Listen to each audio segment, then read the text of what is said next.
जो लोग मेरे इस चैनल पर नए हैं या फिर मेरा ये वीडियो किसी और सोशल मीडिया प्लेटफॉर्म पर देख रहे हैं, वो मेरे YouTube channel political Tamasha with doctor Arshi को सब्सक्राइब करके वहां पे लगी बेल आइकॉन को जरूर दबा दें, ताकि आपको हमारे आने वाले हर वीडियो की अपडेट्स एकदम टाइम पर मिलती रहे। और दोस्तों, अगर आपको हमारे वीडियोस इंफॉर्मेटिव लगते हैं, अगर आपको हमारा काम पसंद आता है, तो फिर आप अपने इस चैनल को सपोर्ट कर सकते हैं इसके पेट्रॉन बन करके, या फिर इसकी मेंबरशिप लेकर के, या फिर दोनों ही तरीके से। और दोनों का ही लिंक मैंने अलग अलग इसी वीडियो के डिस्क्रिप्शन में डाल दिया है। तो फिर चलिए आज के सियासी तमाशे के सफर को शुरू करते हैं।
इंटरनेशनल सियासी तमाशा बेहद संजीदा मोड़ ले रहा है। नेटो अपने न्यूक्लियर हथियार तैनात करने की तैयारी में है। रूस और चीन भी अपना इंतजाम करने में लगे हुए हैं। जानकारों के मुताबिक बड़ी जंग होती है तो पहले अगर केमिकल और हाइड्रोजन बॉम्ब चलते हैं, तो शायद न्यूक्लियर हथियार की जरूरत ही नहीं पड़ेगी। दुनिया का एक बड़ा हिस्सा पहले ही बर्बाद हो चुका होगा, और जो बचा है, जंग की आग वहां भी पहुंचेगी। इजरायली गिरोह लेबनान के साथ जंग पर फैसला करने के लिए बैठक कर रहा है। गजा में जनसंहार जारी है। ऑक्यूपाइड फिलिस्तीन में कई जगहों पर जुल्म बढ़ता ही जा रहा है। इसका मतलब यह है कि इसराइल अमेरिका के सीज फायर को भी नहीं मान रहा है, जिसे सिक्योरिटी काउंसिल ने पास किया हुआ है। या तो अमेरिका का इन्फ्लुएंस खत्म हो चुका है, या फिर सीज फायर को लेकर अमेरिका संजीदा नहीं है। वहीं G7 देशों के डिक्लेरेशन में नॉर्थ इसराइल की सरहद के बारे में फिक्र जताई गई है। दोस्तों, वॉर लॉर्ड्स की इस फिक्र का मतलब है कि एक नया वॉर फ्रंट खुलेगा। यमन के हूतीस रेड सी में लगातार हमलावर हैं। हिजबुल्लाह ने इसराइल के नाक में दम कर दिया है। अगर ये नया फ्रंट खुल गया तो वेस्ट एशिया सुलग उठेगा। बैंकरों और हथियार बेचने वालों की वेस्टर्न डेमोक्रेसी खोखली हो चुकी है। दूसरी तरफ फाइनेंशियल टाइम्स की 3 दिन पहले की खबर है।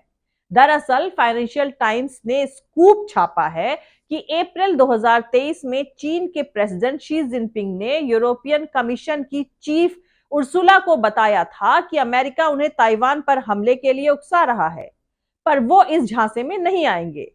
वहीं रूस के president Vladimir Putin Korea people's democratic republic के दौरे पर हैं।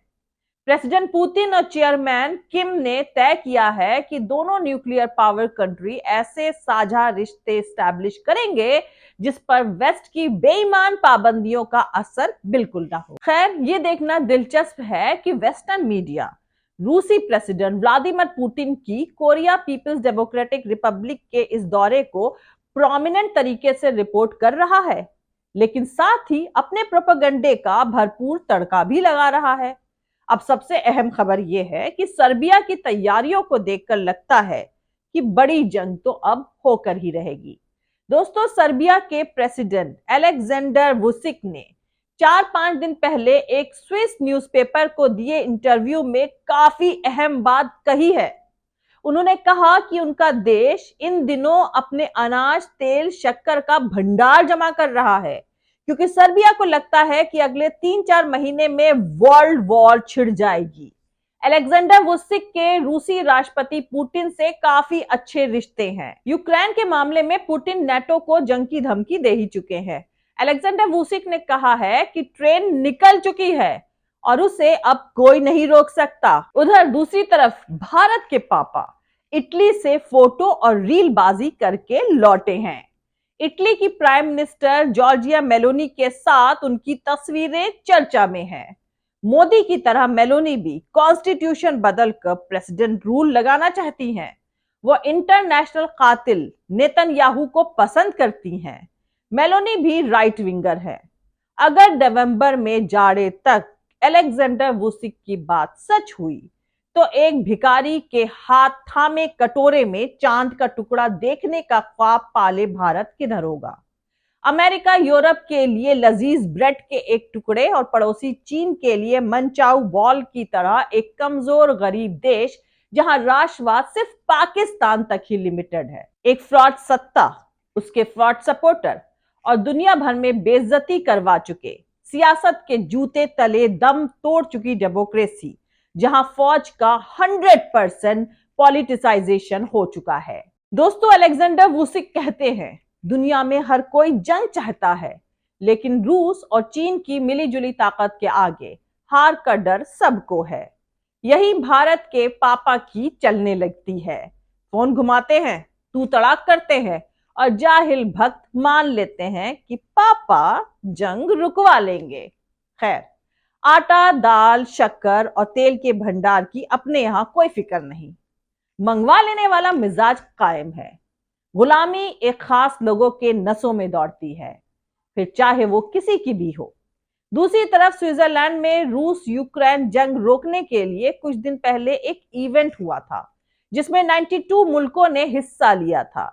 ज्यादातर मुल्कों ने अपने नेताओं की जगह ऑफिसर्स या जूनियर मिनिस्टर्स को भेजा था, क्योंकि उन्हें पता था कि ये इवेंट बेमतलब है। इस कॉन्फ्रेंस में रूस और चीन समेत ग्लोबल साउथ के तमाम अहम मुल्क शामिल नहीं हुए। रूस को बुलाया भी नहीं गया था। इस बैठक के मैनिफेस्टो पर 80 देशों ने साइन किया।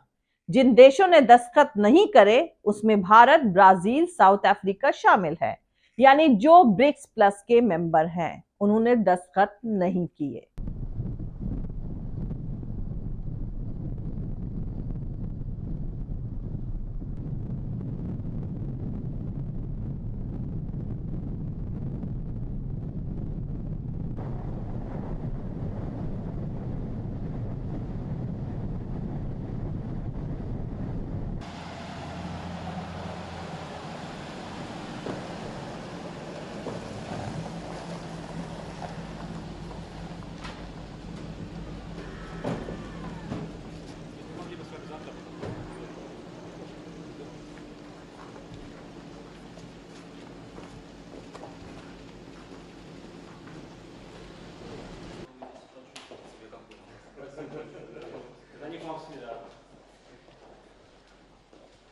내일 아주 멋있게 생겼습니다. 내일 우리 중요한 회담들 그다음에 이 행사들 다 이 공간에서 하게 됩니다.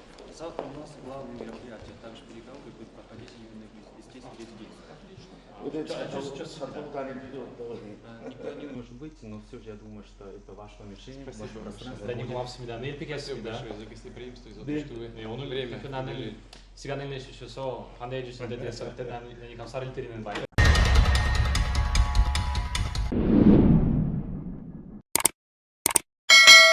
तो आज के लिए दोस्तों इतना ही। मिलते हैं अगले वीडियो में किसी दूसरे नए सियासी तमाशे के साथ। जय हिंद, सत्यमेव जयते, अल्लाह हाफिज।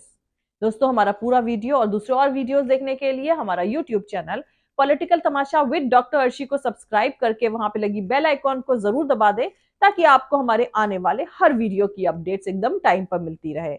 और दोस्तों अगर आपको हमारे वीडियोस इंफॉर्मेटिव लगते हैं, अगर आपको हमारा काम पसंद आता है, तो फिर आप अपने इस चैनल को सपोर्ट कर सकते हैं इसके पेट्रॉन बन करके, या फिर इसकी मेंबरशिप लेकर के, या फिर दोनों ही तरीके से।